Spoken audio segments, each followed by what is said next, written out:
नमस्कार, मैं शिक्षा मिश्रा मध्य प्रदेश के सुप्रभात न्यूज में आपका स्वागत करती हूँ। दोस्तों, मध्य प्रदेश की तमाम फटाफट खबरों को जानने के लिए हमारे चैनल को सब्सक्राइब जरूर करें। साथ ही कमेंट सेक्शन में जरूर बताएं कि आप मध्य प्रदेश के किस जिले से हमारे न्यूज को देख रहे हैं। तो चलिए शुरू करते हैं खबरों को, जानते हैं आज के मुख्य समाचार। राज्य सरकार की बड़ी तैयारी, किसानों को मिल सकती है बड़ी सौगात।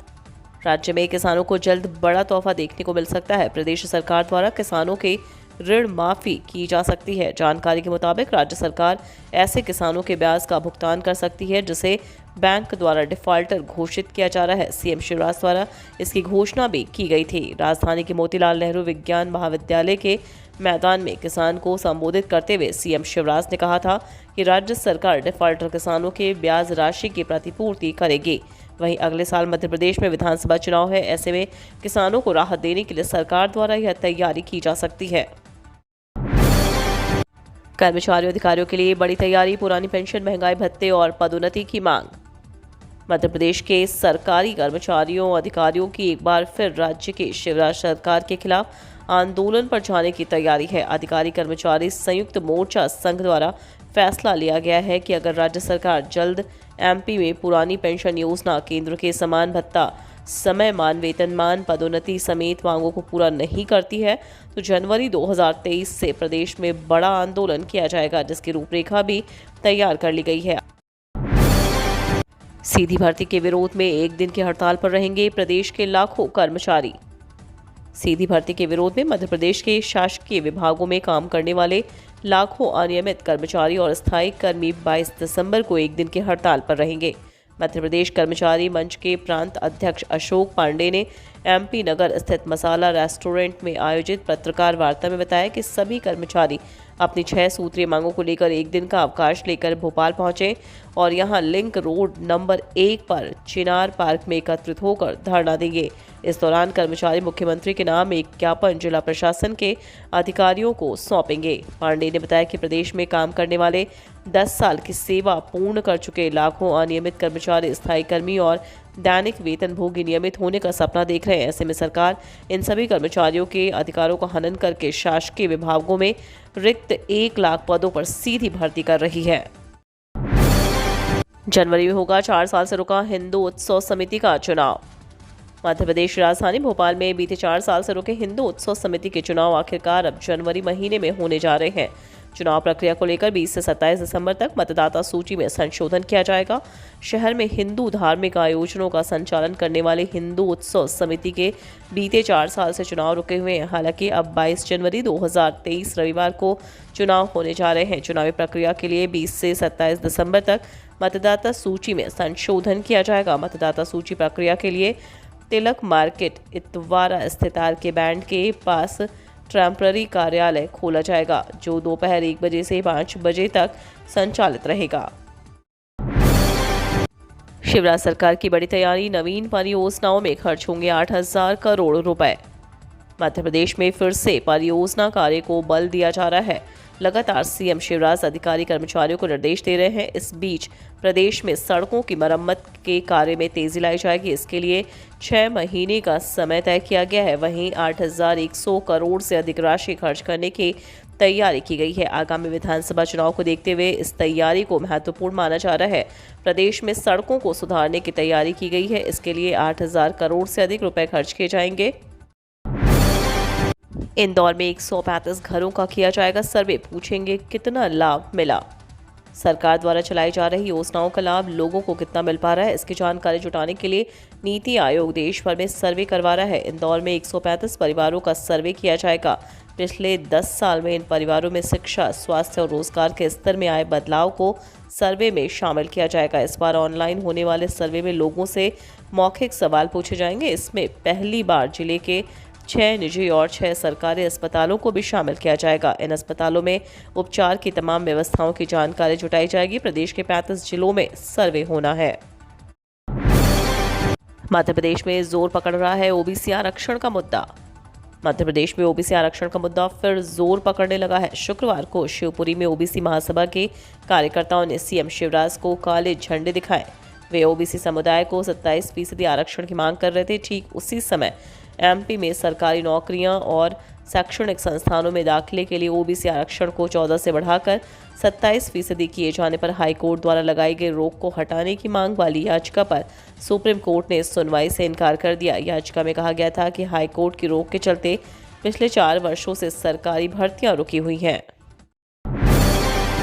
उम्मीदवारों के लिए महत्वपूर्ण सूचना, रिक्त पदों की संख्या पुनरीक्षित, 37 पदों पर होगी भर्ती। एमपीपीएससी के उम्मीदवारों के लिए महत्वपूर्ण सूचना है। दरअसल एक बार फिर से होने वाली भर्ती के लिए पदों को पुनरीक्षित किया गया है। इसके संबंध में शुद्धि पत्र जारी किया गया। उम्मीदवार एमपीपीएससी की ऑफिशियल वेबसाइट पर जाकर देख सकते हैं। हालांकि उम्मीदवारों की सुविधा के लिए यहां पर लिंक उपलब्ध कराई जा रही है। जारी विज्ञप्ति के मुताबिक किसान कल्याण और कृषि विकास विभाग द्वारा सहायक संचालक किसान कल्याण और कृषि विकास क्षेत्र में विस्तार के कुल 37 पदों पर भर्ती प्रक्रिया आयोजित की जानी चाहिए। पब्लिक हेल्थ में एमबीए करवाएगा डीएवीवी। कोरोना महामारी के बाद अचानक हेल्थ सेक्टर की तेजी से विस्तार हुआ है। सिर्फ 2 साल के अंदर देश भर में अस्पताल और पैथोलॉजी लैब भी काफ़ी ज़्यादा खुल गए हैं, लेकिन उसके बाद भी जनता को सही से ना तो इलाज मिल पा रहा और ना ही सलाह। लेकिन अब इसे सही और अच्छे से आगे ले जाने के लिए देवी अहिल्या विश्वविद्यालय ने नया प्रयास किया है। बताया जा रहा है कि अगले शिक्षा सत्र से विश्वविद्यालय नया पाठ्यक्रम शुरू कर रहा है, जिसके तहत इंस्टीट्यूट ऑफ मैनेजमेंट स्टडीज़ से MBA public health service course करवाया जाएगा। इसका सिलेबस मार्च 2023 तक विभाग को कोर्स बनाना होगा। इसके अलावा डायरेक्टोरेट ऑफ डिस्टेंस एजुकेशन विभाग में डिप्लोमा कोर्स में विद्यार्थियों को प्रवेश दिया सकेगा। इन डिप्लोमा कोर्स का सिलेबस विभाग ने पहले से बनाकर रखा हुआ है। एमपी के इस विधानसभा के सभी पार्क बनेंगे थीम पार्क, महिला हाट बाजार भी होगा। राजधानी भोपाल के नरेला विधानसभा क्षेत्र के सभी 17 वार्ड में थीम पार्क बनेंगे और दिल्ली हाट की तर्ज पर रचना नगर में महिला सशक्तिकरण थीम पार्क में हाट बाजार बनेगा। इस हाट बाजार का संचालन पूर्ण रूप से महिलाएं करेंगी। प्रदेश के चिकित्सा शिक्षा मंत्री एवं क्षेत्रीय विधायक विश्वास सारंग ने थीम पार्क निर्माण स्थल का निरीक्षण करते हुए यह घोषणा की। वर्ष 2023 के चुनाव में ज्योतिरादित्य सिंधिया समर्थक कई नेताओं को हो सकती है दिक्कत। कमलनाथ सरकार गिराकर कांग्रेस के जो विधायक और मंत्री ज्योतिरादित्य सिंधिया के साथ भाजपा में शामिल हुए थे, उन्हें वर्ष 2023 में होने वाले विधानसभा चुनाव में फिर से टिकट दिए जाने की पूरी गारंटी नहीं है। भाजपा इससे परहेज भी कर सकती है। पार्टी के बड़े नेताओं के अनुसार कांग्रेस से भाजपा में आने वाले इन नेताओं के साथ जो सहमति बनी थी, उसके तहत सिर्फ एक बार टिकट देने की शर्त थी। इन्हें उपचुनाव में टिकट देकर शर्त पूरी कर दी गई थी। आने वाले चुनाव में भी भाजपा उन्हीं नेताओं पर दांव लगाए, ऐसा कोई वादा नहीं हुआ था। भोपाल में भाजपा विधायक रामेश्वर शर्मा के मिशनरी स्कूलों को खुली चेतावनी, धर्म का ना करें प्रचार। राजधानी की हुजूर विधानसभा क्षेत्र के विधायक रामेश्वर शर्मा ने मिशनरी स्कूलों को खुली चेतावनी दी है। कोलार क्षेत्र के सेंट जोसेफ कोएड स्कूल के वार्षिकोत्सव में शामिल हुए विधायक शर्मा ने मंच से कहा कि शिक्षा को बढ़ावा दो, लेकिन धर्म के प्रचार प्रसार करने की इजाजत नहीं दी जाएगी। विधायक शर्मा ने मिशनरी स्कूलों पर धर्म परिवर्तन के आरोप लगाने पर साफ शब्दों में कहकर स्कूल प्रबंधन को आड़े हाथों लिया है।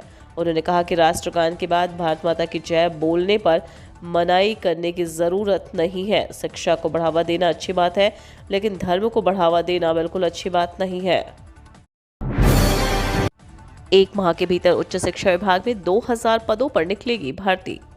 उच्च शिक्षा विभाग के आयुक्त कर्मवीर शर्मा ने कहा कि मध्य प्रदेश के कॉलेजों में रिक्त अध्यापकों के पदों को शीघ्र भरा जाएगा। करीब 3800 पदों के लिए 2 चरण में भर्ती होगी।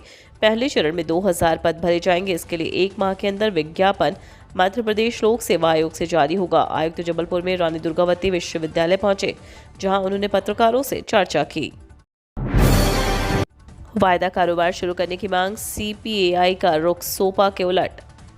Commodity participate association of India ने वायदा कारोबार में बीते वर्ष से जारी सरकारी प्रतिबंध हटाने की मांग की है।